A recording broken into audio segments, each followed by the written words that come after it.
And welcome to Around the Ozark Spotlight. Each week, we uncover the stories behind the people who live and work here in Southwest Missouri. Those individuals with entrepreneurial spirit, easier said than done, and who work to better the lives of others or put pen to paper to write books about the stories and history of the great Ozarks and its people. I'm your host, Scott Meier. Today, we are exploring the world of the Salvation Army for both the Greene and Christian counties with new majors, Amos and Cyndi Shields. Hello, guys. Hello. Hi. How are you? Now, I probably shouldn't say guys because you're both pastors. Isn't that correct? Correct. Yep. Okay. And what church would that be in? What are we pastors involved with? So we are pastors with the Salvation Army. The Salvation Army is a church, was founded as a church, and all of the other organizational pieces have kind of come out of that. Okay. So first and foremost, we are pastors, and then we are also administrators. Yeah. Now, see, that's important. We talked prior to starting the program about the Salvation Army is one of those things that probably everybody on earth, or certainly in the United States, has heard of, probably thinks they know what they are, and like many charities, really don't know. So if you guys don't mind, let's take the wheel of the clock back a little bit and talk about where you're all from before we get into the whole story about the Salvation Army. So who are Amos and Cyndi Shields? Let's start with you, Cyndi. Ladies first. Where are you from? Well, that's an interesting question to answer because my parents were also pastors with the Salvation Army. So I've lived all over the Midwest. So I don't really have a home, but we definitely, limited to the Midwest. Spent a lot of time in Illinois and pretty much every state in central USA. Well, let's simplify that. Where'd you graduate high school? How's that? You must St. Louis, Webster Groves, Missouri. Yeah. Okay. All right. So you spent some time, obviously, in Missouri, and then Amos. How about yourself? So similar story. Mine is my parents were pastors with Salvation Army, traveled and lived all over the Midwest. I graduated high school from Southern Illinois in a town called Marion. Sure. And then we spent 10 years of the beginning of our ministry in the Illinois side of this region, if you will, doing ministry there. Mm-hmm. And so we know we know Missouri. We were close enough to Missouri then, and we've lived in Kansas City and several other places in our 22 years of active ministry. So at some point, the two of you met somewhere. High school sweethearts. Yes. We did. We met when we were in high school and have been together ever since. Yeah. Is that right? Now, is this story like a normal story within the family of the Salvation Army? Because now it sounds like it's a big family. Yeah. I would say it's common. Yeah. I mean, think of a church and, families connect and it's pretty, Sure. that pretty common story. Yeah. Yeah. All right. So you two have been married how long? 25 years. Yeah. We're in our 26th year. Yes. So we have 4 children. So it's, we've been around a while. Good God. I would like to know where you get your drinking water, because obviously it's been very good to both of you. Right. I never would have put you at 25 years of marriage and 4 children. Congratulations. That's phenomenal. But you two look great. We won't get into what ages are, but let's just suffice it to say you look pretty good for anything over 30. How's that? Right. And that's the beauty of podcasting now with video. People can share that and actually see what I'm talking about. So 4 children. Now the 4 children are growing up in the world of the Salvation Army as well. Yes. So are with your being now in Missouri, is that going to give them some roots? Well, they actually are all out of the house. They're all grown. Yep. So they, a couple in college in different places. And our oldest daughter just got married and is also a pastor now with the Salvation Army just newly this summer. So they're all doing their different things. Yep. So you're empty nesters. Well, welcome to that world. We are. It's a different. It is whole different world here. It is a very different experience moving. This is the first move that we've had without any of our children home. That's right. There's a lot less manpower. So I can only imagine. Check it out. Right. You're hearing my guests and seeing my guests today on Around the Ozark Spotlight. It's the Salvation Army here in Greene County and Christian counties. Majors, co-majors, Amos and Cyndi Shields. Amos and Cyndi, is that, uh, are there a lot of co-majors that participate? Yeah, so in the Midwest and around the world a lot, there are a lot of the ministry is done together. The Okay. couples both go to seminary. For the Midwest, our seminary is in Chicago, and so we go through seminary, and then we're ordained as pastors and we're appointed. And that also gives some freedom for the Army to be able to say, "Hey, we need you at a different location. We need you at we need your skill sets here or there," and it allows for both to be able to do the ministry together. And quite honestly, it's really tough to do this on our own. There's a lot of responsibility that we both have, and we divide that, which makes it's still stressful. We do life together and do ministry together and all the responsibilities that come with it. But it's a great experience. Yeah. And I'm guessing you're best friends as well. Yes. Yes, Of course. That helps. Well, I mean, that has to, not everybody can work. Trust me, not everyone can work side by side with their spouse. I love my spouse dearly, but I don't know if I could do it 24/7. I'm not sure a lot of married people could do it 24/7, Right. but here you two you've been doing it for 25 years, 24/7. Yeah. I mean, we have our moments. We're married. It happens. Yeah. But one of the beauties of the partnership is that we do get to decide the roles. We get to divide the work, whatever fits our skills best. And so that's been a real gift for us to be able to do that together. Yeah. Now, who did the nuptials? One of your parents? Actually, there was a family friend, who did it. Which, we've got a few that we could call on if we needed to, which is great. We decided not to pick one family over the other. Right. Right. I think that's probably pretty wise when you think about it. Yeah. So we were talking when we first started out about Salvation Army, something people know of, but not necessarily know about. Yeah. So let's talk about that a little bit. There's a lot of fundraising that goes on out there in Springfield alone. I think there's over 3,200 fundraising nonprofits, and you're obviously one of them. Salvation Army has been around a long time, and I'm not sure people really fully understand from whence it came and where it is today and how maybe that's changed or maybe it hasn't changed. Who wants to take that question? Well, I like to say we're often the world's best kept secret. The Salvation Army started as a church in England.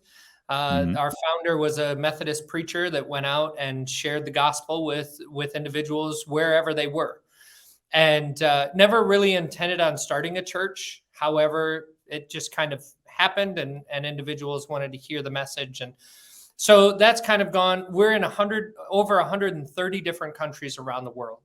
We have shelters, we have hospitals and orphanages. We have adult rehabilitation centers.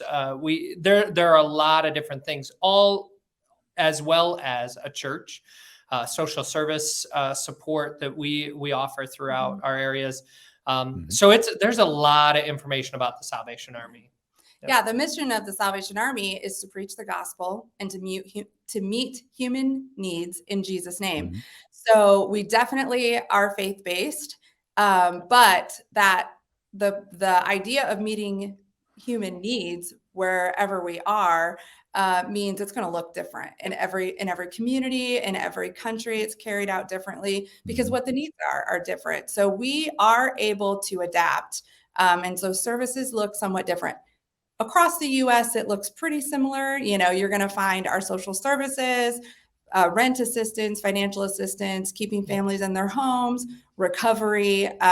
You're going to find food pantries and shelters, stuff like that for the most part. But it does vary from community to community, just based on the needs of the community. So there must be a hierarchy in the Salvation Army. How does that work? Who put you here? That's a really good question. We have a headquarters. Our immediate, leadership that we're responsible to is in St. Louis. And then there's the next level up is in Chicago, and that's our territorial headquarters. And they're really the ones who decide where Salvation Army officers will be placed within the territory, which is in central USA. There are 4 territories in the USA. So we do have a national headquarters, and then we also have an international headquarters. Our international headquarters is in London. And so that they oversee the whole world, but really moves are decided out of Chicago for the most part. And then, so they provide support, administrative support for things, that are bigger than us that we have, that we help with. And then they also help meet needs. Like right now, where the Salvation Army as a whole is fundraising to help with disasters like in Maui. We all sort of pitch in together to do that, not only for the people of Maui, but also because the Salvation Army there has suffered losses. And so we want to make sure we're helping our comrades there. So the Salvation Army is located in Springfield. I'm assuming offices obviously in Kansas City and St. Louis. Other cities across Missouri? Yes, for sure. There's a location in Joplin, a local congregation and organization there. There's one in Branson, Columbia, and Jefferson City. Several in St. Louis area. And there are several in the Kansas City area as well. Okay, so there's a lot of you. There's a lot of folks that do what you do. When we call you majors, where does that come from? Where do we get the title of the majors? Well, it would translate to like a reverend or pastor, and a lot of it has to do with our ordination. It's our title. And then it has to do with how long we've been doing it. So you begin as a lieutenant, and that lasts for a certain amount of time. Then you become a major. And there are some, a captain, and then a major, and then after so many years. And then there are some other titles like that come with being in longer, or certain positions. Like there's only one general in the world, and in London, England. So but that's where that comes from. And it is a Christian organization. Yes. Okay. But obviously probably sees no boundaries and helps anybody, anywhere, regardless. Yeah. And that's important to know. It's good to know that. And thanks for sharing that. All right. So now we've got some of the groundwork for the Salvation Army. You just came into a situation here in Springfield where you're getting to know the community. You've been here how long now? 2 months. Okay. So in 2 months' time, what do you think? As far as the community goes, we absolutely love it. We came from Michigan, so the temperature's a little bit warmer down here than there. But the community is really an intriguing and beautiful place. Just the landscape is fabulous. We've heard of some places that we need to go and visit, and the lakes and things. So it's just fun to kind of see the different. Really the community that's here, the schools, the people that we've run into, that we've interacted with. It's been a great experience so far. Since the kids are no longer home, but what do they think? What do they think about mom and dad moving to Springfield, Missouri? Well, honestly, most of them, our closest one is our son, who's in Kansas City. Our 3 girls are 8 or 9 hours away. So they're not thrilled about that. But they understand the lifestyle that we're in, and they just said, well, we'll come home on long breaks, not on the short breaks. So that's all right. They're fine. They're excited about it. New place, new adventures. Now where are they? Where's 9 hours away? Where are they? Northern Indiana, Kentucky, and Nebraska. So they're spread out too. That helps. They are. That really helps. Well, these days, that's kind of the days of running down the road, 5 or 10 miles and having your family that close by. A lot of our family is spread out all over the country as well. There's not much you can do about that. When we come back from our break, I want to get into the meat and potatoes of what your needs are and what you found when you got here and what you'd like to do and accomplish now that you're here. We'll be back in a moment with more on Around the Ozark Spotlight with my guests today, which are a lot of fun. Major Amos and Major Cyndi Shields. And we'll be back in just a moment. I'm Scott Meier, your host. Hey, everybody, it's Ethan and Sarah Forhetz from your favorite podcast, Around the Ozarks in 5. I'm sure you've been wondering, how can I get even more amazing stories, events, and witty banter to start my day? Well, look no further. Here we are. Sign up for our daily newsletter. You'll have what's going on around the Ozarks right at your fingertips each weekday morning. Yeah, just go to aroundtheozarks.com, click on the newsletter tab to sign up. Thanks for listening to Around the Ozarks in 5. We hope to see you in your inbox soon. Welcome back to the second half of today's Around the Ozarks Spotlight. I'm Scott Meier, and I'm here with some new friends, Major Amos and Major Cyndi Shields, who are the new administrators for the Salvation Army here in not only Christian County, but also Greene County. And that's a lot to do. This is a city of, well over 250,000. Some say the retail community really is about 500,000, and it's growing every day. So that's the good news as it goes with the Salvation Army and what your mission is. Let's talk about that. So you came 2 months ago, and what did you find? Are we in good shape? Are we needing to be in better shape? What do you think? Well, that can be a very tricky conversation. Being kind of the new guys, it's easy for us to kind of look at different situations and different circumstances and say, okay, this is going really well, or we could, get better at this and be responsible in those ways. And so we've really had a neat opportunity just to kind of look and learn about all the things that the Salvation Army is doing in this community, which, like she said earlier, it's similar in most places, but it's still different. Having our family enrichment center and our harbor house, and really just kind of seeing how we're renewing or giving dignity and keeping dignity in the lives of the individuals who are seeking help.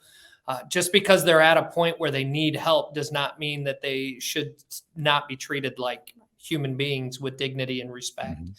So we're looking at how we can continue to give dignity, how we can continue to offer support and hope, without removing that dignity or that respect of the individuals. Yeah. How are we doing financially? Did you walk into a good situation, or have we got some work to do? Yeah, I mean, we walked into a good situation and we have work to do. Yeah, yes. That's fair.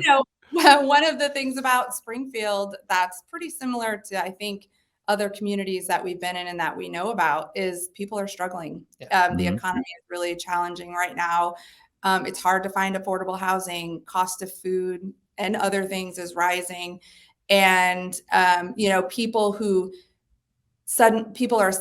families are suddenly finding themselves one crisis away from wondering whether they're going to have a place to live today.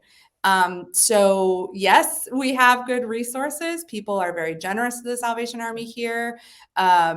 Also, the need is increasing. Yeah. And so I think that's one of the challenges that the whole community of Springfield is going to have to face together as we look at how do we help the unsheltered? How do we help those who struggle with food insecurity? How are we helping them to be stabilized so that we can get through this, what I think is a challenging time for everybody? So because there's so many organizations in our community, do you find yourselves working in concert with many of them, or are you competing with them? I think we're working in concert with quite a few as we're learning. I mean, we don't pretend to be experts yet because we've only been here 2 months, but as we're learning, we have a lot of partnerships. We have a lot of collaborations going on. I think we need more. Yeah. I think we need to do more. I think part of that is exactly what you said. We need to be communicating what the Salvation Army is doing, what are our focuses, and how do we pair together so that our resources and others' resources go further to help families and individuals. Yeah. So what would you say those top 4 or 5 are? What are the things that you're focused on that you want folks locally to know about? Yeah. I think one of the first things that we're working on is those who are unsheltered, those looking for just a sense of hope that I'm not always going to be in this situation. Through our Family Enrichment Center, we have great partnerships with the hospitals here in town, that we have a respite space for those individuals who may not have a place to go after a visit to the hospital, and they need safe place to recover. We have a great partnership with Mercy and with Cox to be able to house some folks there. We also have one of the only shelters in the area that can house men and women and their children together, or fathers and their children, and women and their children. We have our Harbor House has a space for men who are looking to get back on their feet and to regain that stability that they're searching for. And we've had some really good success in that, and in just being able to see lives changed and transformed as we try. It's not our way or the highway, but it's how do we come alongside you and your vision and your goals and things, so that you can be successful as individuals, and how do we connect you with the right folks who can really make that support just complete for you, for you and your family. So I think sheltering, I think food insecurity is another big one. We Right. have a food pantry. We have we have a meal that we serve every day that's open to the community frontline. Anybody can come and have a hot meal. And we think that's really important. We feed seniors every day. We feed children every day. So that's another big one that we tackle. How do we meet those basic needs so that then people can focus on reaching those bigger goals that are going to help them towards stability? Right. Now, how do folks get a hold? How do they get a hold of you? Because if you're homeless, there's a need there for having some way to contact or be in contact. So I don't know if you do outreach or if they have to come to you, but even things like the Harbor House or even the food pantry. Give us all the details. How do people get a hold of you? I knew you were going to ask us to give our phone number. Mind you, I've got it on speed dial. I don't have it That's all right. off my mind. But if they give us a call, if they have access to the internet, they can check us out online as well, our Facebook page. But our phone number is 417-862-5509, and they can call in and ask for support. We can get them connected with the right department, the right individuals, so that we can really, if we can't help, we can at least direct them to the right place. Yeah. People can walk in for too as well. Yeah. And where is that? Where would they find you? Where would they find the So we're on the corner of Kansas Expressway and Chestnut Expressway. And we're literally right on the corner. So they can come and find us there for sure. And walk-ins are obviously invited. Yeah. Yes. Yeah. So you had mentioned, Major Amos, that there are stories, and one of the things I think that's difficult about many different organizations that are raising funds is there's never an end. You always hear about the need, but you don't ever hear about the end. Can you share one of the end stories? Because you had mentioned that when you take in some individuals that are at their last whatever, and to help them find a way out of that and get back on their feet. Yeah, go ahead. Oh, sure. So we had a family come into our FEC. They had both parents working, good jobs, 2 young kids not in school yet, and one crisis just put them far enough behind, that it snowballed, and they suddenly found themselves without a place to live. And being able to come into our shelter, connect with resources, even just being able to have I'm going to use the word respite, even though it's not exactly how you meant, just the respite of, I don't know the challenges of having to think about where my kids are going to sleep tonight, or how we're going to eat, but just having a break from that, being stabilized enough to be able to make goals, to be able to find resources to address needs. Working parents, we have these ideas that people who end up without a place to live must choose it, and that's not always the case. Sometimes a lot of times there are people who are working hard, and it just becomes one crisis sets them back and puts them behind, and then it's so hard to move forward. So I'm happy to say this family was able to have some time, was able to move forward, was able to move into permanent housing outside of our program, but still continue with the resources and the wraparound services that we provide through case management and other agencies working together to help the family be stable for longer term, so that one more crisis doesn't come along and they end up right back. So we love that. We have lots of stories like that where people are moved into permanent housing and then have the resources and the services continue so that they can stay and be stable there. Yeah. Can you both speak to the needs? What are you looking for? What would you like folks to do that maybe hear this program or see this program and say, I want to help out? What would you like them to do? Obviously, as a nonprofit, we're always asking for dollars. That really is and I use this term loosely, but the easiest way to support your neighbor.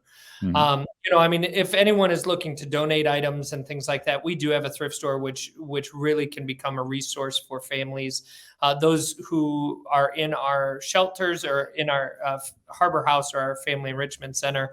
But also it generates dollars that we can put back into the community as well. Money is the easiest way.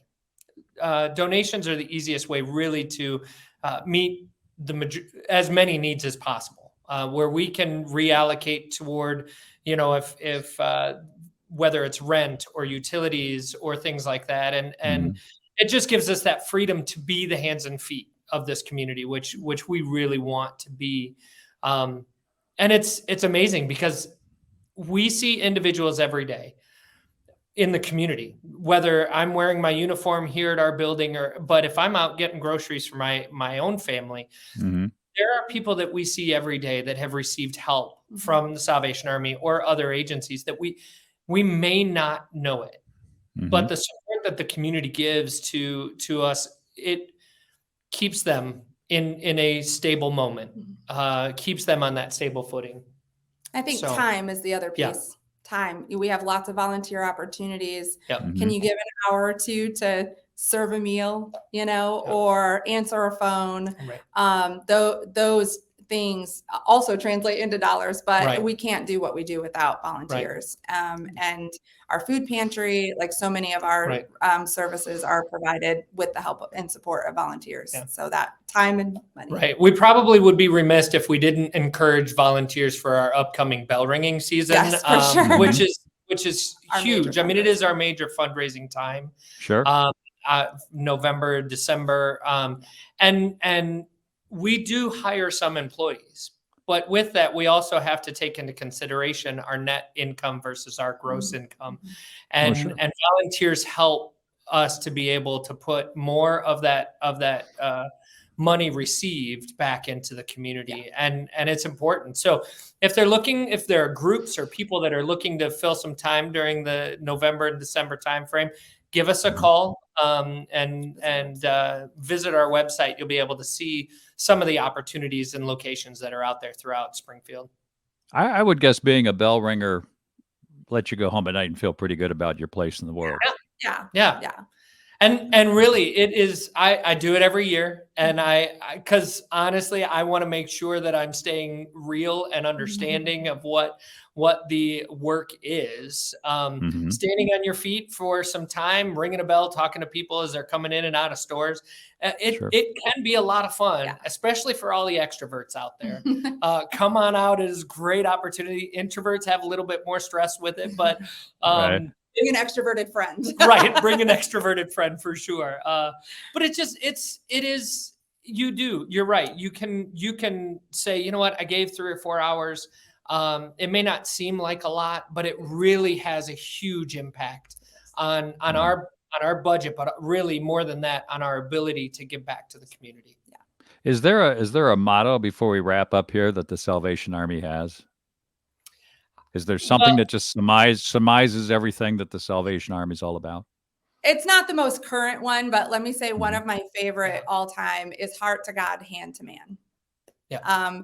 It's why we Okay. do what we do. Right. Love God, love others. So. Yep. Yeah. Well, there we go. So we were able to wrap it up.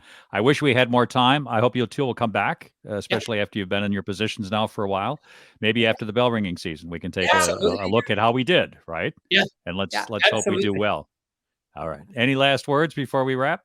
No. No, we just want to say thank you to the community and the listeners who really do take to heart the care for others. Yeah. Their willingness to step in and be there for those who are in need. Yes. I want to thank my guests today on Around the Ozark Spotlight, Majors Amos and Major Cyndi Shields. It's tough. I want to say both, and it's always got to split them up. But anyway, I want to thank them for being on Around the Ozark Spotlight today. Also, my producers, Taylor Worley and Jay Stevens, as well as all of you for joining us. And if you happen to miss any or a part of today's program, you can always find it in its entirety on the Midwest Family Springfield.com website, the AroundTheOzarks.com site, or our new app for ATO, which can be found in Apple apps or Android apps. And you can hear also not only today's show, but other shows this last year as well. I'm Scott Meier. Remember, every day is a gift. Have a great day. Thanks.